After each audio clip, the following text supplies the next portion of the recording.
Last month, a man named Ethan sat down at a closing table in Indiana to sign a 30-year mortgage at 6.6%.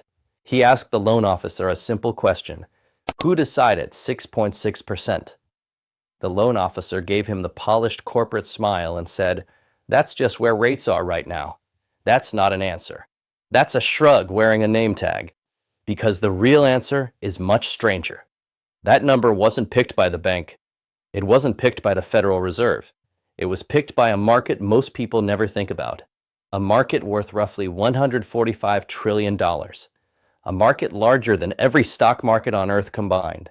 It influences your mortgage, your car payment, your landlord's next rent increase, whether your employer can afford to hire people, and whether your retirement account suddenly looks a lot smaller than it did a year ago. This isn't really a video about bonds. It's a video about the hidden machine that's quietly pricing your entire life. And almost nobody understands how it works. My name is Nathan, and I've spent an embarrassing amount of time reading about a market with all the charisma of a parking ticket, and somehow an even bigger trail of destruction. By the end of this video, you'll understand one rule that explains everything from expensive mortgages to collapsing banks. And once you understand it, you'll never look at money the same way. So let's make this silly simple. A bond is just an IOU. That's it. A government needs money. A company needs money. Sometimes a city decides it absolutely needs a shiny new stadium. Instead of borrowing from a bank, they borrow from investors. You hand over $1,000. They promise to pay you interest every year and give your $1,000 back later. Simple. Now here's the part almost everyone misses. Imagine you buy a bond paying 2%. You collect $20 a year.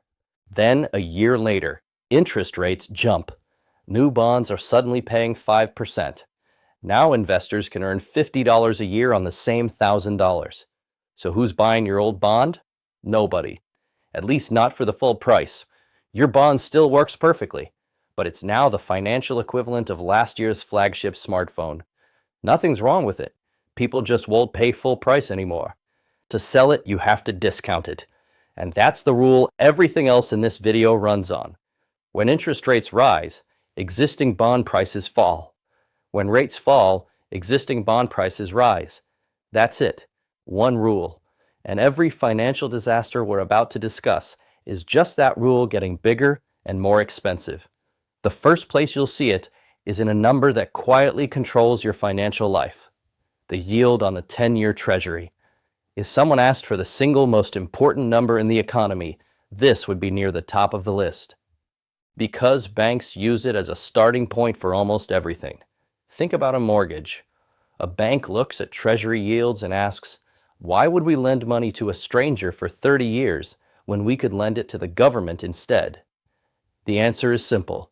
You have to pay more. That's why mortgage rates often sit a couple percentage points above treasury yields. When treasury yields were mere 1% in 2021, mortgage rates hit record lows. People borrowed money like a store was running a clearance sale on debt. Home prices exploded. Then treasury yields climbed. Mortgage rates crossed 8%, and the housing market slowed down so fast it looked like someone hit the pause button. The bank didn't suddenly become mean.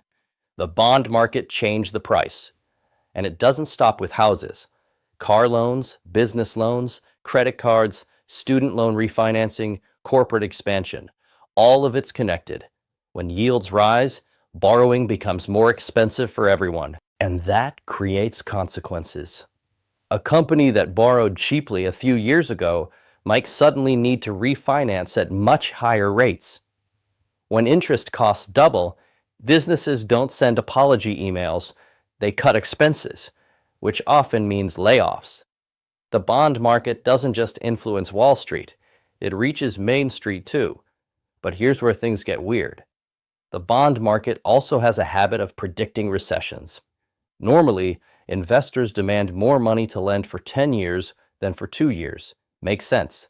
Longer wait, higher reward. But sometimes that relationship flips. Short-term bonds start paying more than long-term bonds. That's called an inverted yield curve. And historically, It's been one of the most reliable recession signals we've ever found. While everyone else argues about headlines and opinions, the bond market often starts whispering that trouble is ahead. And surprisingly often, it's right. Now let's talk about the biggest misconception in personal finance. You've heard it your whole life. Stocks are risky. Bonds are safe. End of story. Then 2022 happened, and suddenly the safe part of people's portfolios got crushed. The broad bond market suffered its worst year in modern history. Long-term government bonds were hit especially hard. Millions of retirees opened their statements expecting safety and found losses instead. So what happened? Were bonds secretly dangerous? Not exactly. People were protecting against the wrong risk. Most investors understand default risk. Will the borrower pay me back? The US government will almost certainly pay you back. That's not the problem. The problem is interest rate risk. And there's one number that measures it: duration. Think of duration like sensitivity. The higher the duration, the more a bond reacts when rates move. A short duration bond barely flinches. A long duration bond can get punched in the face. In 2022, rates rose rapidly, and suddenly, supposedly boring investments started moving like growth stocks. That brings us to the first domino: Silicon Valley Bank. The bank loaded up on long-term bonds during an era of low rates. On paper, those assets looked incredibly safe. Then rates surged. The bonds lost massive value, not because anyone stopped paying, because the math changed. When customers started pulling deposits, the bank had to sell those bonds at losses. Panic spread, and one of America's largest banks collapsed in roughly 48 hours. Not because of crypto, not because of reckless speculation, because of the same rule we've been talking about. Rates up, bond prices down. Then came the second domino: the United Kingdom. A new government proposed massive tax cuts. The bond market looked at the numbers and basically said, nope. Investors dumped government bonds, yields surged, pension funds got caught in a vicious cycle of forced selling. The political fallout was so dramatic that the Prime Minister's tenure lasted only 45 days. The bond market didn't vote. The bond market didn't campaign. The bond market simply made borrowing more expensive, and the consequences followed. Now zoom out even further. The biggest borrower on earth isn't a company, it's the United States government. The national debt is measured in tens of trillions of dollars. Huge numbers are hard to visualize, so focus on this instead. The government now spends over $1 trillion annually just paying interest, not reducing debt, not building infrastructure, just interest. Imagine making only the minimum payment on a gigantic credit card forever. Eventually, the interest becomes the story, and investors are paying attention. As debt grows, lenders demand compensation. In bond language, that means higher yields, and higher yields eventually affect everyone else. Because remember, government borrowing costs influence private borrowing costs. Your mortgage, your auto loan, your employer's financing, they're all connected. So what should you actually do with this information? First, stop ignoring where your cash sits.